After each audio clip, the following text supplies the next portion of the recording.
The House of Mystery presents Inside Writing, the radio show where authors discuss their writing process in all genres. You are back in the House of Mystery, and of course I'm Al Warren. Today we are talking tarot, and I've got with us Mr. Michael Hughes. Thank you for being here.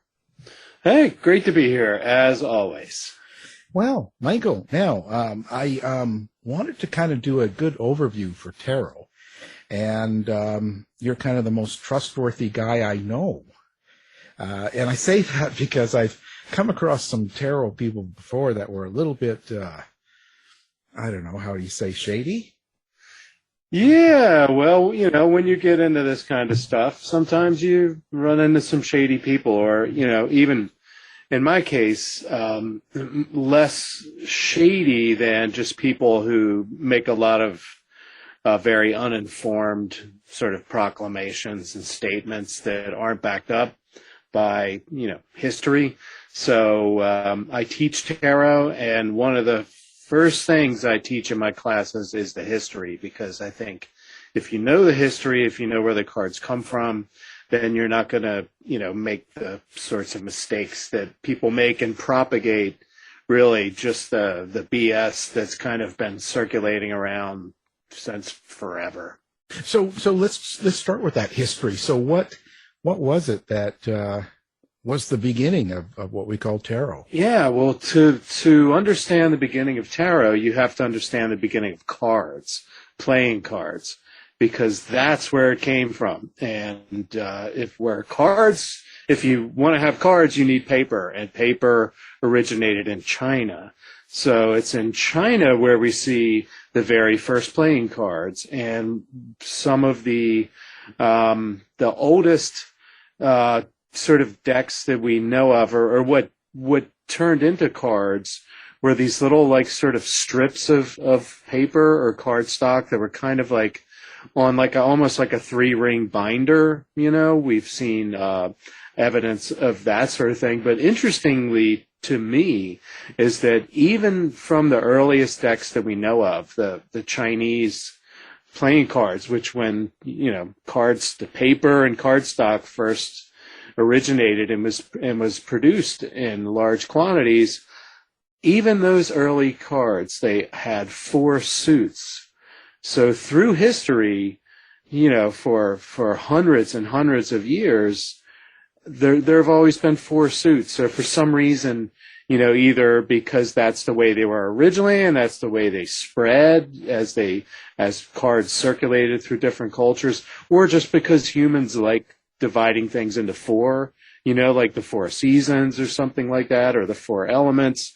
It's always been 4 suits in decks of cards. So what happened is the Chinese started making paper, and then paper making was picked up elsewhere as it spread.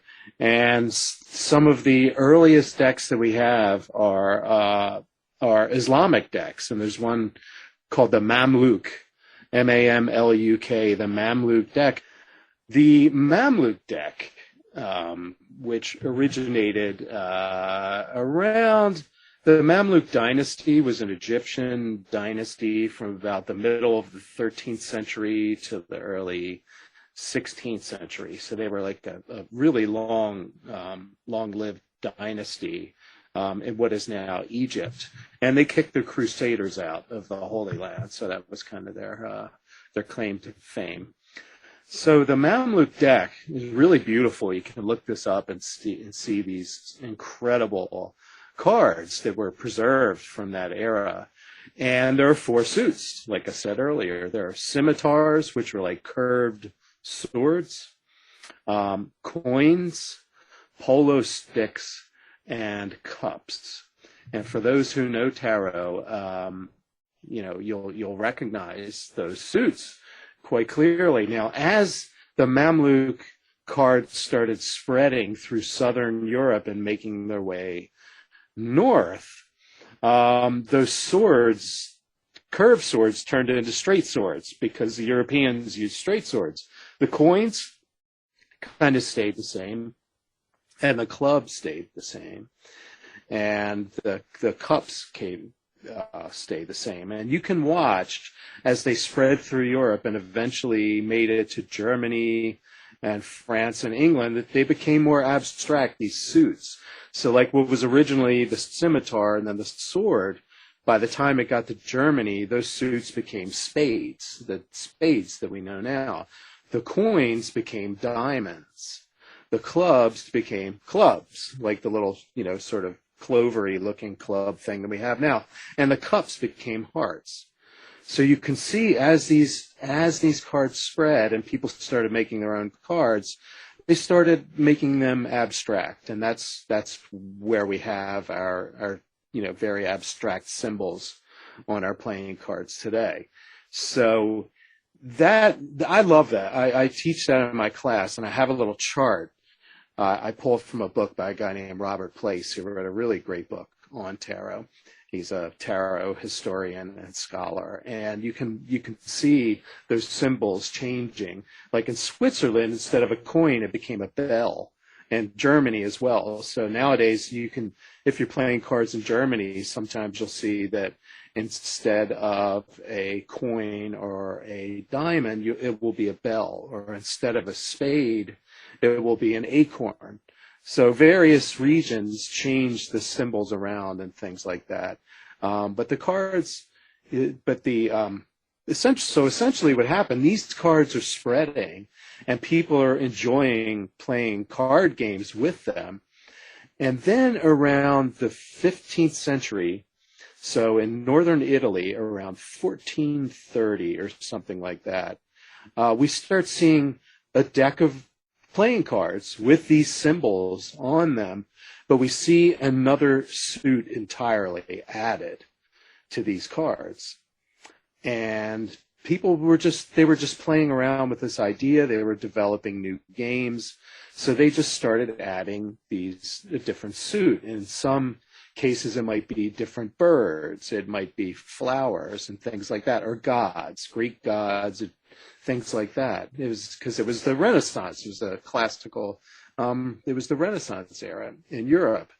And so what happened is someone came up with the idea of adding these triumphs or trump cards, they're called.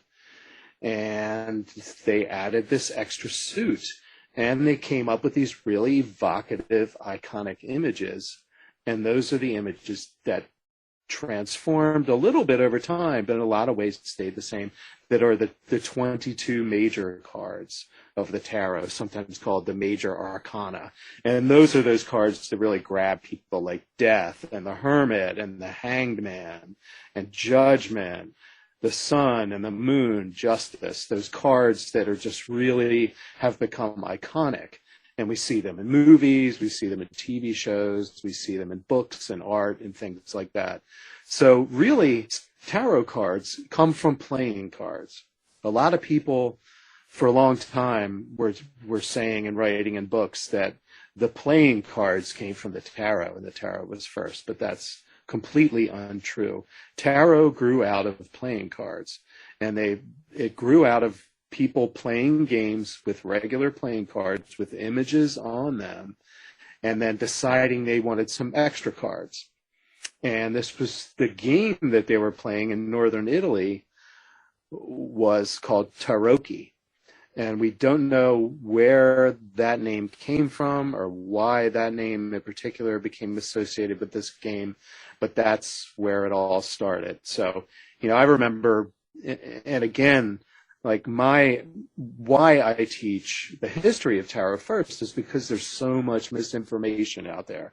I remember reading when I was younger that tarot was Egyptian, it meant royal road, things like that. But it's not. It's from tarocchi. It's an Italian word, and it's an Italian game, and it was a game like bridge where it's a trick-taking game. It was called. So you would bet money and things like that. So it was a group game that people would play, and they would bet money, and it was mostly played like in the courts and the royalty. Because, first of all, there was no mass production. There was no mass printing production back then. So these early decks, some of the earliest decks that we have and in existence from that era, are hand painted. They're like really beautiful, hand painted individual decks. So, it's not like Joe Schmo the peasant, can get a deck of these cards and play with his family. This was a courtly pastime. It was a pastime of the aristocracy. What was the kind of the point? But so they were playing kind of games, and why would they add the trump cards? Was there a point to that, or do we know? Yeah, there was a point, and those cards. Another myth that brings up another myth that I debunk is that the tarot is somehow, pagan in its origin. It isn't. If you look at the earliest decks, they are Christian because the time was a Christian era. The Roman Church basically ruled Europe, most of Europe at least. And so the images on the cards, like you'll see nowadays, you'll see the high priestess, on the card. Well, the original tarot cards, it wasn't a high priestess. It was the papess, or the female pope. And the Hierophant that you'll see in modern decks was the pope. And all the imagery, everything from like the Last Judgment to the sun and the moon, and the way these celestial objects and symbols are portrayed throughout the tarot. It's Christian iconography. So the fact that a lot of people today are scared of tarot because they think it's some weird, pagan invention luring people into witchcraft and things like that. It's not. It's iconography, and symbolism is overtly Christian because that's what it arose from, a Christian culture in northern Italy. So why did they put those cards in there? It was just to make the game more fun.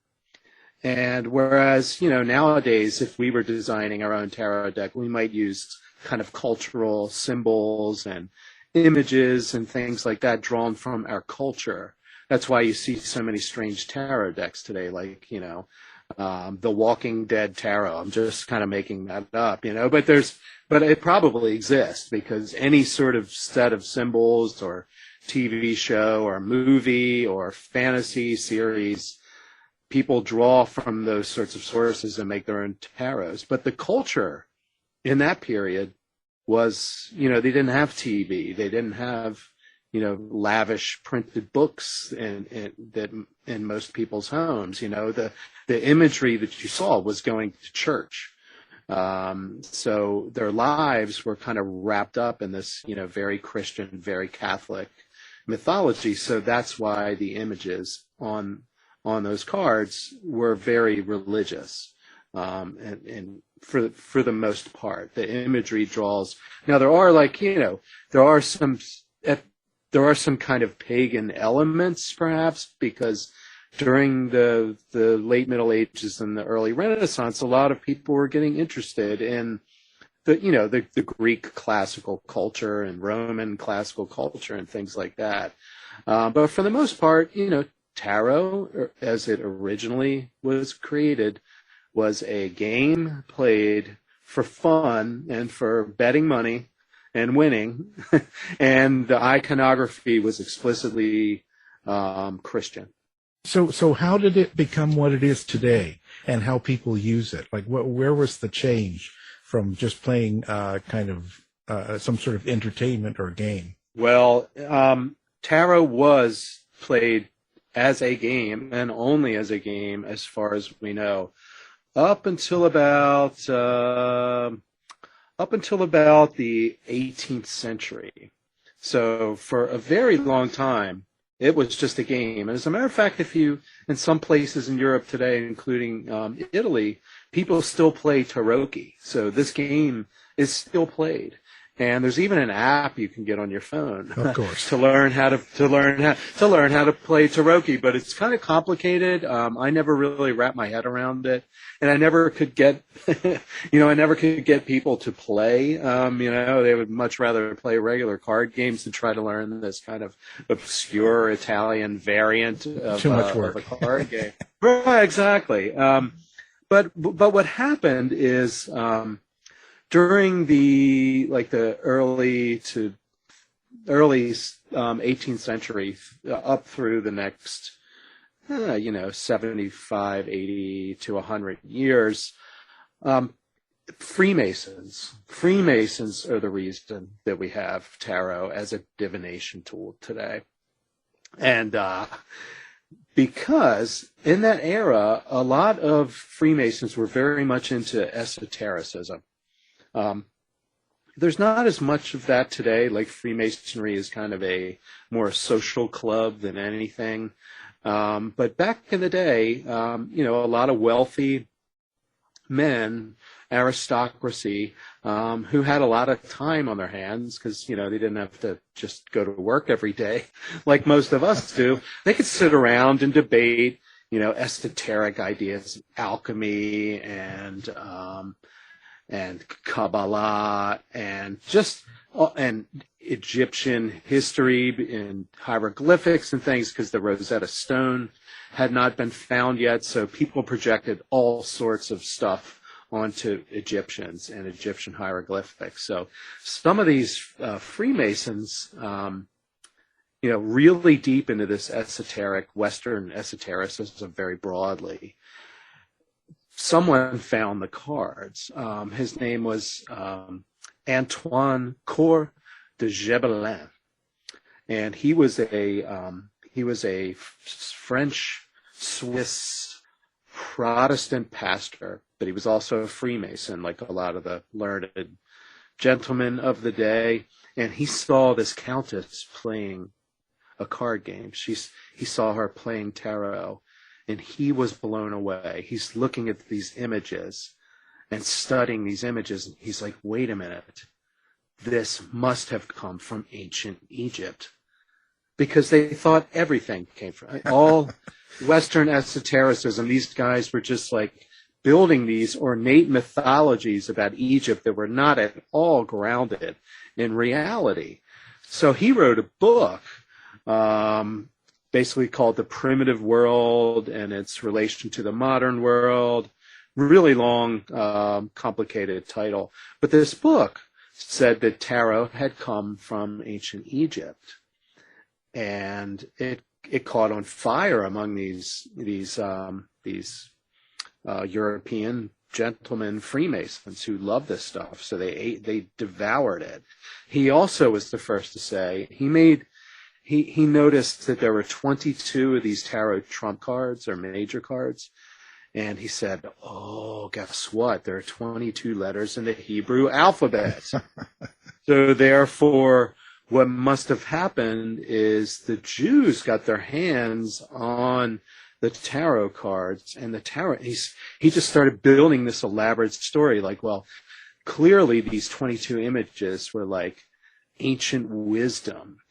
And then the Jews got their hands on it when they were, enslaved in Egypt, and they added the Kabbalah to it. So added Kabbalistic meanings to these cards. So, these guys just built this really elaborate mythology, and it caught fire, and it just started spreading. And essentially, these esoterically inclined Freemason guys took a bunch of cards that were simply used to play a game and made them into this like repository of ancient wisdom.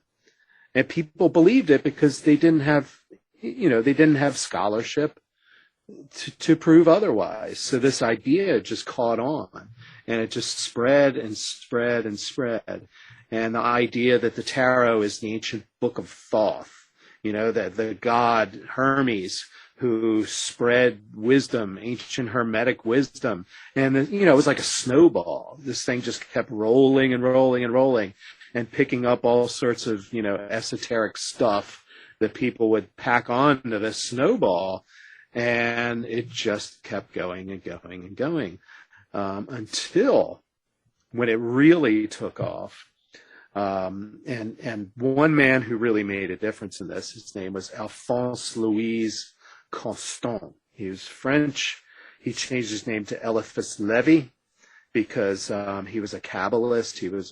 He used the Christianized Jewish Kabbalah, and he was like a real mystically inclined guy. He was a Freemason. He was a ceremonial magician too, and he wrote a book that's still in print today. It's called Transcendental Magic, and it wove the Kabbalah and angel magic and ceremonial magic and alchemy and astrology, just crammed it all together and kind of made it make sense.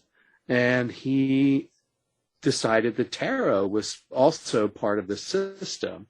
And it's like in a lot of books of magic, some books are entirely made up of tables of correspondences, they're called. So if you buy these ancient magic grimoires and stuff, it'll tell you like, oh, well, this flower is associated with the sun and this particular stone and things like that.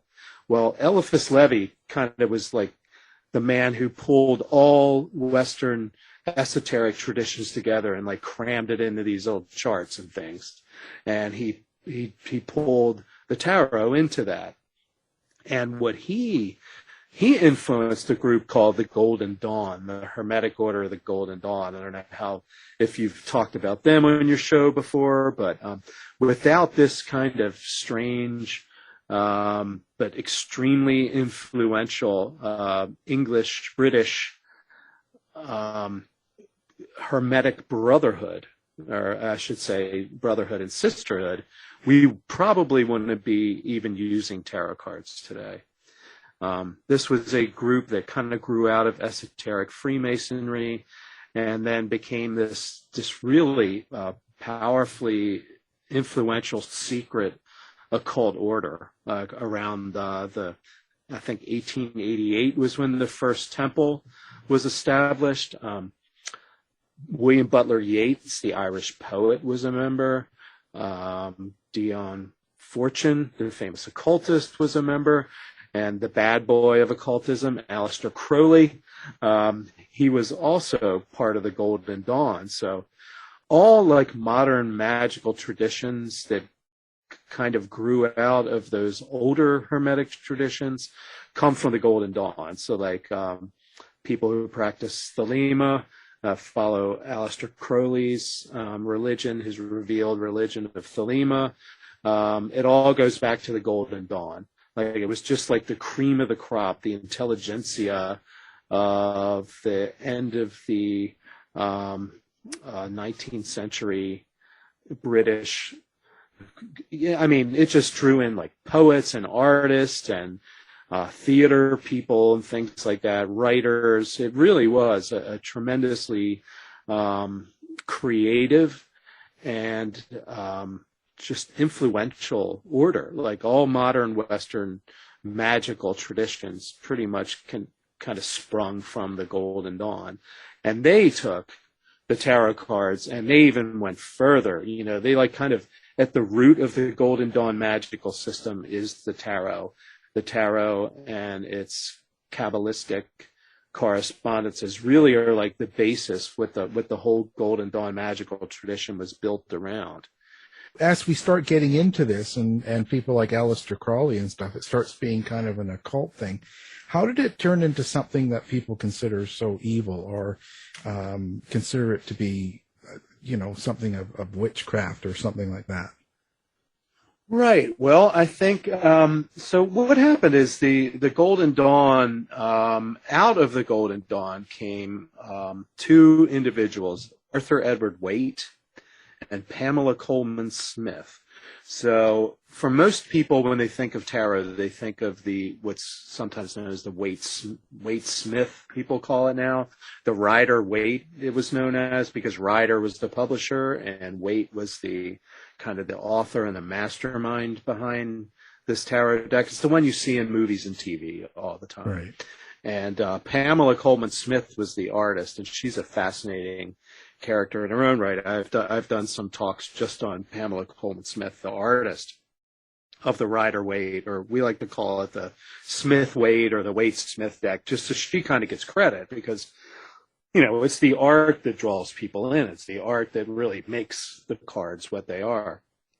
So that Rider-Waite deck, that's the one you see all the time in movies and films, and it's the images, that you open up the Led Zeppelin album and there's the Hermit. It's kind of drawn from the Smith-Waite deck, and that started getting that was first published, I think, 1910 or something, and it didn't really kind of blow up in popularity until like the 1960s, when suddenly these decks became mass produced and they were available in the US and across Europe, where a lot of people in Europe still use some of the older decks, and Marseille tarot, they're called, and that's kind of my favorite because I'm a kind of a historical tarot buff. But it's the Rider-Waite or Smith-Waite deck that really kind of blew up in popular culture. And I think the reason it's associated with kind of witches and things like that is just this people didn't have the facts.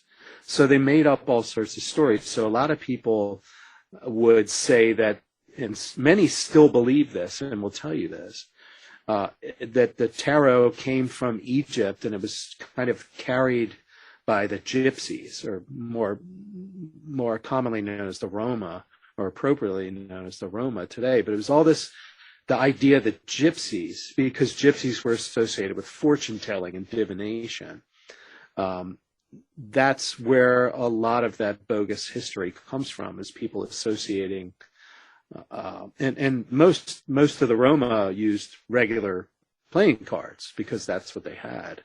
So they did use cards, but they weren't tarot cards. But so in the 60s, these decks start becoming available, and there's like an occult explosion, the 60s and 70s. But it really got moving in the 60s, like the age of Aquarius, and people feeling liberated from traditional religion and wanting to explore alternative spiritual systems and things like that. So, witchcraft became popular and occultism became really popular. Occult bookstores started popping up in major cities like New York City and San Francisco and things like that. And this kind of birthed what later became the New Age, what a lot of us know as the New Age. But tarot was a big part of that. People were fascinated by these powerful images with strange symbols in them. And because the Rider-Waite, which became the most approachable and easy to find deck across the United States and in the UK as well, and in some parts of Europe too.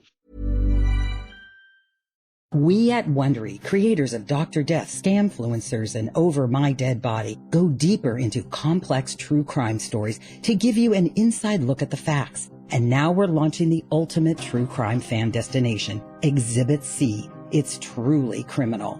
Wondery's Exhibit C gives you the detective's lens of all of the evidence, taking you step by step through the twists and turns of each true crime case. Join the Exhibit C online community to access exclusive show merchandise, member-only content, and to hear directly from top criminal and social justice experts, witnesses, and investigators as they take us beyond the evidence and into the case file. Join now by following Wondery Exhibit C on Facebook, or find us on the web at WonderyExhibitC.com and listen to true crime podcasts on Wondery and Amazon Music. Exhibit C. It's truly criminal.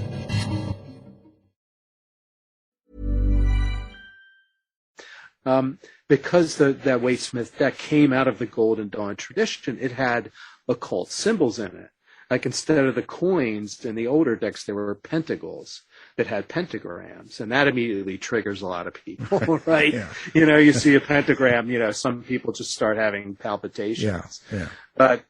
But so because the deck had kind of occult symbols in it, and it was embraced by this new sort of new agey occult awakening, in the United States in particular, the cards lent themselves to all sorts of interpretations. And even though there's still a lot of Christian symbolism, because Arthur Edward Waite he still considered himself kind of a Christian, even though he practiced magic. So he didn't like the magic stuff in the Golden Dawn. He didn't like the ceremonial magic. He kind of believed that, you know, prayer was more important, but still that studying the Kabbalah and alchemy and astrology and things like that, he fit that in with Christianity. But if you look at like the Ace of Cups in the Waite-Smith deck, there's the paraclete, or a dove with the consecrated host in its mouth coming down into a chalice, you know, and there's crosses all over it too. So, you know, for as much as people think that the Rider-Waite or the Waite-Smith deck is like just some, you know, occult tome of wisdom, there's still plenty of Christian iconography in it, because it came, again, out of that original Christian iconography and symbolism. So the short answer would be, I would say that the tarot became associated with this kind of booming occult, you know, and the paranormal and things like that. I mean, all that stuff really kind of blew up in the 60s and then rolled through the 70s as well. That's, you know, I'm a kid of the 70s, so I remember seeing tarot decks sold in, you know, some of the kind of, you know, stranger stores that I would go to, in some of the early New Age bookstores, and you know, books on witchcraft were like in the little mass market paperback racks and things like that in the 70s. So this stuff really blew up, and that's why I think tarot was part of that revolution, that alternative spiritual revolution. And it became associated with all those other elements. Witchcraft in particular, because tarot never really had anything to do with witchcraft until like the 60s and 70s, when people who called themselves witches, which is, you know, kind of a modern thing that began in like the mid to late 1940s in England. That's the witchcraft that exists now really kind of originated then. But people who were telling fortunes naturally took up the tarot and started, you know, telling fortunes and using it for divination, and here we are. Now, are people still using it the same way as they were, let's say, 100 years ago? Yeah, in some ways, yes. When it started to be used for divination, and it began to spread through Europe. A lot of the European readers still just use those 22 major cards, the ones with like the real vivid pictures on them, and don't use the rest of the cards, the other 56 cards of the deck. They just use those 22 major cards because first of all, it's a little easier to tell stories with those pictures, like the Hermit or the Lovers and the Hanged Man, things like that. It's easier to tell stories, and that's what tarot reading is. It's a back and forth kind of storytelling exercise. But the Waite-Smith deck, that was a little different, because each of those cards, instead of the Three of Cups, it would actually have a picture with 3 cups and people doing something. So each of those minor cards, which in the older decks were just, you know, 2 coins, 5 cups, 6 swords, in this Waite-Smith deck, there are pictures. There are people doing things, sometimes really vivid pictures. Like the 3 of Swords card is 3 swords like piercing a human heart, and it's so, you know, it's a lot more evocative than just, you know, 3 swords sitting on a card by themselves. So that's what's really changed the way that a lot of people read, especially in the U.S., because the Smith-Waite deck had just all these scenes on them, which opened up 78 possibilities, versus just using those 22. But I think, even some of the earliest uses of divination, going back to like the 18th century when people started playing around with these cards in a way that was more than just a game. I think, and my theory is, and I think it's probably fairly well supported, is that whenever you have a whole bunch of images, whether it's playing cards or, a book or something like that, they lend themselves to thinking about as in a divination sense. So let's say bibliomancy, like people used to take a Bible and ask a question, like flip to a page in the Bible and, pop their finger down and read that particular quote. So it's hard for me to imagine, even though there's not a lot in the historical record, that these cards were always used in some divinatory way, because they're such powerful evocative images, and games lend themselves to chance and probability and what's going to come next. What card are you going to turn over next? And that kind of randomness and that mix of images always like that does something to people, like you're like waiting to see what that next card is. That kind of triggers a sense of like fate, if that makes sense, if you know what I mean. Yeah. So I feel like these cards have always been used in that way, but there's not a lot in the historical record, again, until the Freemasons started, getting involved and playing around in some of these esoteric and occult orders. But people, I think divination has always been with us, back to the Greeks talking about, you watch how the birds fly across the sky or something like that. We're naturally creatures who we seek messages, we seek omens. And when we have these like beautiful cards with these like really powerful images on them, it makes it that much more of, an intense experience. When, you flip over the death card, people who read tarot know that, that doesn't mean you're going to die. Most people would say it's change or the situation coming to an end, that sort of thing. But it's still a powerful image. There's the Grim Reaper staring at you, or the lovers, when you're just thinking about someone that you may be romantically interested in, you flip that lover's card, that does something to us, even if we're not using the cards in a traditional divination sense. That's the way humans are. That's the way we react to images. We start making stories and relating those images to our lives. So what can I expect if I go to a tarot reader, someone that does that? What can I truly expect out of that? Well, that is a huge question because there's so many different styles of reading,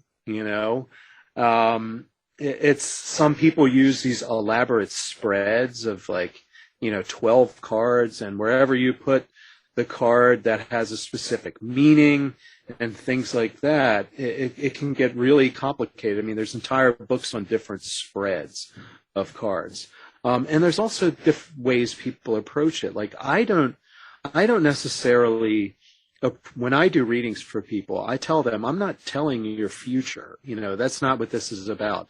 This is about the two of us sitting together and looking at some really powerful symbols and talking about what's going on in your life right now and seeing the patterns in these cards. Like, do these cards suggest ideas or thoughts or perhaps ways to approach a situation in your life or the way forward?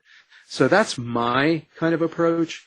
But some people you will go to a reader and they will say that they're telling you your future. They will be a, quote, fortune teller. And that's perfectly valid if that's what they like to do and if that's what the person going to them wants or expects. But there's just such the field has gotten so huge that you can go to one particular reader who might use a particular deck that might be a, Wiccan themed deck. So they're going to give you like a, kind of a Wiccan style reading, or use symbols aligned with that. There are people who you will go to a reading with, and they will claim that they are channeling spirits, or it's their spirit guides who are influencing the cards. There are some people that have a purely psychological approach, and it's just like, hey, let's see what comes out of these pictures, and we'll talk back and forth about it. Some people believe that the cards have energy to them. I don't. I think it's cardboard and ink. But some people, they go to elaborate ways of like cleansing their cards with salt or smoke and stuff like that, and that's cool. I don't say don't do that. It's just not my thing. So I would say, if you're looking for a reader, like, talk to people, ask if you can, ask how they, like, what their style of reading is, because you might not want to go to someone who says, well, I'm going to lay out your whole future for the rest of your life for you. You might not want to go to someone who has a particular approach, or a particular religious or spiritual approach, So really, it's kind of like, I kind of look at it as auditioning people, like ask about how they read and what their style of reading is. And if it sounds like it clicks with you, then give it a shot. There are so many readers out there now that, I mean, it's overwhelming, the number of people who even professionally read cards, not to mention just people who do it like for fun or a hobby. It's exploded in popularity. So you will never run out of people who will read your cards for you. But I think it's always good to find someone that you like and that you click with, and that you kind of, you're sort of spiritual, or even, even if you're more of like a psychologically oriented person, you might like that kind of reader. If you're a more sort of new agey person and you're into channeled beings and spirit guides and things like that, then you could find a reader who kind of, has that flavor of reading. So it's all over the place. And there is no one right way or wrong way to do it. The way I tend to do my readings, if I'm doing short readings with people, I use 3 cards. I only use the 22 major cards. I used to read with like the Wade Smith deck and other decks that have all those other scenes on the cards. But there's a weird paradoxical thing that happened is when I started using just those 22 major cards, my readings got so much better. It's like paradoxical, because you would think, well, you've got this whole deck of 78 cards. Why would you just use 22? But that's the way it works for me. So I often do readings with 3 cards. And I will have someone, if they have a question, they can ask the question. We can look at the cards and see what the cards suggest. Or sometimes a lot of people, especially if they don't know you and they're coming for a reading for the first time, I say, well, let's just throw some cards down and see what comes up. So I'll put 3 cards down, maybe 4, depending on the time. And I'll just start talking. I'll say, well, we've got the Emperor here. That's usually like a man, often an older man, someone with power in your life, like father figure, a boss. And here we've got the Lovers, and well, that can mean, a couple or people in love. And I just go on, and I talk about some things, and then I say, does any of that click? Does any of that, and in the position of the cards too, like I look at it as almost like a little mini comic book. Like each card is like a frame of a comic book, and it tells a story. And it's amazing with 3 cards. Like I can have a conversation with someone for, 30, 40 minutes sometimes, and get some really interesting material out of it. And that's what blows my mind. Like, I'm a pretty scientific guy. But at the same time, I have to admit that these cards doing this thing that we call a tarot reading, bringing your intention to this experience, asking some questions maybe, or having a question in mind, but just bringing your intention and to these random, evocative, kind of powerful images and mixing them all up and pulling a few out at random and having a conversation with someone across the table. It's magic, it's really interesting stuff comes out of that. And I don't know how. I don't think I'm particularly psychic or anything. I think anyone can do this. I teach people to do this, and then they do it, and they go, wow, I can do this. And I'm not psychic, and they're not psychic, or maybe we're all psychic and we don't know it. I don't know. But you don't have to be psychic to put some images on the table and talk about them with somebody and talk about how these images could relate to their life. It works. And crazy stuff comes out of it, like weirdly accurate details about what's going on in someone's life. And I have absolutely no idea how that happens. But if you start doing this, you'll find that it happens. Like, it happens a lot. And that's the fascination of this exercise that we call reading tarot cards. So when it happens, so in essence, the person using the tarot cards to do the reading could be using it from their Christian point of view, or from their pagan point of view, or Egyptian, or just no point of view at all, considering a religion.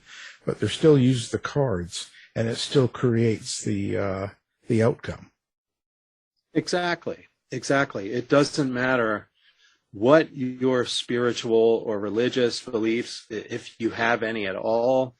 If you sit down and play with these images and sit, you can read for yourself too. That's another myth I always run into. Oh, you can't read for yourself. Of course you can read for yourself. Like, how are you going to know how to read for someone else? Like, ask a question, take out a couple cards, and start seeing patterns and thinking in symbols and having a conversation with yourself. I think it's critical to read for yourself and to get to know the cards and to get to know how the meaning of those cards can change through time and in different situations. So yeah, you can be someone who has absolutely zero belief in divination or magic or occultism or paganism or whatever. I mean, you could be I did a reading for a doctor once, and this guy, his family sort of had a party for him, and they said, oh, it'd be kind of fun to have a tarot reader, so they hired me to do it. And I sat down with this guy, and he said, I don't believe in any of this stuff. And I said, that's fine. You don't have to believe in anything. It's just an experience, and let's just see where it goes. And I started reading these cards for him, and some of his family members started kind of coming over and hanging and listening and everything. And then more and more of them came over. And I was watching this guy. I'm just kind of saying things that come up. And it moved him deeply. His eyes grew teary, and he thanked me. He said, I don't believe in this, but that was a really powerful experience for me. Thank you. And his family were really engaged in the process. And so that told me a lot. That told me that you don't have to believe in all the woo that gets associated with tarot cards. You can just view it as a conversation that two people are having while looking at these beautiful, evocative, symbolic pictures, almost like therapy in a way. And for a lot of people, they go to tarot readers because they are having problems. That is why most people go to a tarot reader. Now, some just like to go to get insights into their life, and they regularly go to readers and things like that. But a lot of times people will say, I'm stuck. My love life is in the toilet, and my job's falling apart, and I just don't know what to do.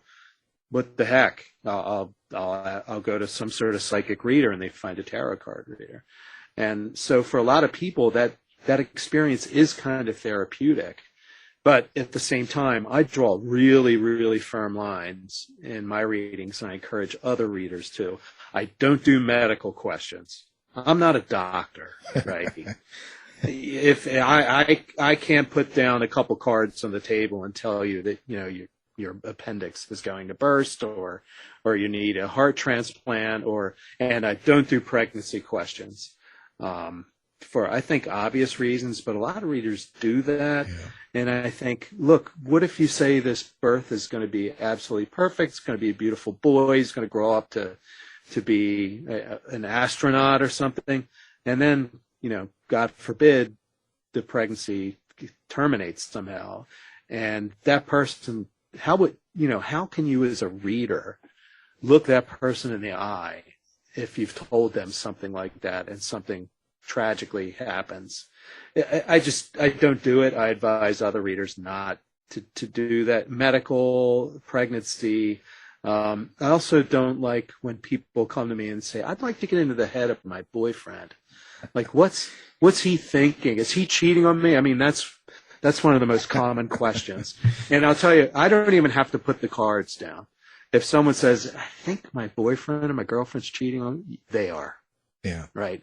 I mean, if you have those suspicions, I mean, maybe not, but if you're worried that something's wrong, almost all the time, yeah, there is something wrong. So I don't do that. I don't read for other people in the third person.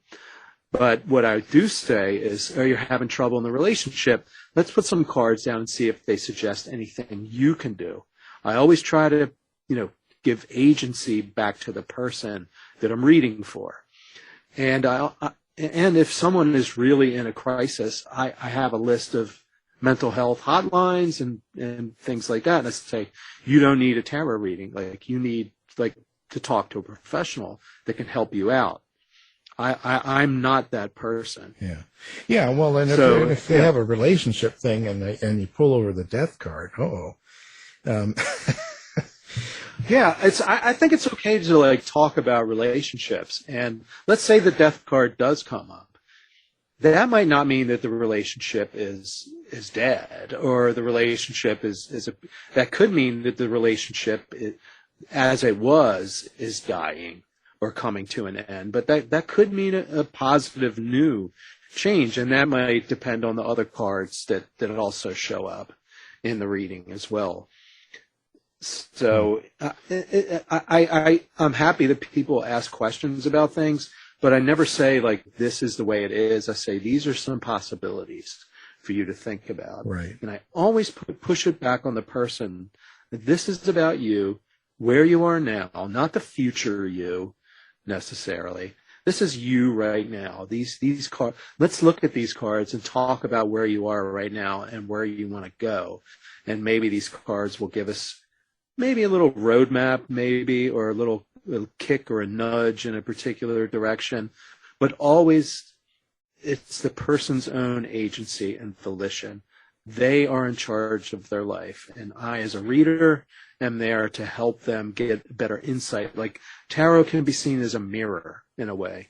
So they're looking at these cards, but what they're really seeing is themselves reflected in those cards. That's the ideal metaphor for me. And I'm just helping them by pulling out maybe some meaning or some possibilities and throwing it back at them and see how they react and what they think about it. And they feed back to me too. When I'm in a reading, I say, does that card make you think of anything? And I learn from that. And sometimes that's just exactly what we need for that sort of breakthrough to happen. Wow. Totally interesting. Well, now, so are you still doing classes and things like that for people right now? Or thanks to COVID, I stopped doing my in-person classes. Okay. But I'm starting my first in-person class again. I'm so excited because I've done a lot of Zoom classes. People can go to my website, michaelmhughes.com, and sign up for my newsletter, and you'll get all my classes when they happen, the Zoom classes. If you live in the Baltimore or D.C. area, my in-person classes I'm doing again. I occasionally will travel if someone wants to host me and do some classes like at a store or some kind of center or something like that. I do that as well. But I'm really excited to do the in-person classes because there's just something about that. Because at the end, I usually do them in 3 chunks. The first set is the history, the second is getting to know the cards, and the third section of these classes is when people read for each other. And it's hard to do that via Zoom. The breakout rooms don't necessarily lend themselves to that. And it's just, there's something about the in-person connection when you're sitting. So I have my students pair up when we're in person, and they read for each other, and they're usually terrified. Like, you're telling, this is my 3rd class, and you're telling me to read and I say, just do it the way I talk about. And they do it, and they're blown away. And most of the time, they're shocked at how much fun they're having, but also kind of the good, meaningful stuff that's coming out of their very first reading that they've done. So, I encourage anyone who's interested in my online classes just to go to my website and sign up for my newsletter, and you'll get the next online series of classes I'm doing will be in March. So that gives people plenty of time to think about it and plan their schedules accordingly. And it's fun. Yeah. It's really fun. I love teaching. I love doing readings. I like having people read for me. It's endlessly fascinating, and it just opens a window into other people.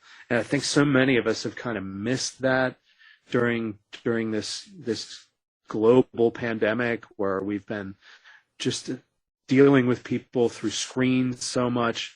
It's just such a magical experience to sit down physically with someone and take these cards out and talk to each other. It's just, I think so many of us are missing that. Yeah. Well, fascinating. We will have that up on our website as well, so people listening can find you if they don't remember. Just one click. Wow. Great. It's Thank you. been great. We've been talking about tarot, and our guest is Michael Hughes. Thank you very much. Thank you. As always, bring me back anytime.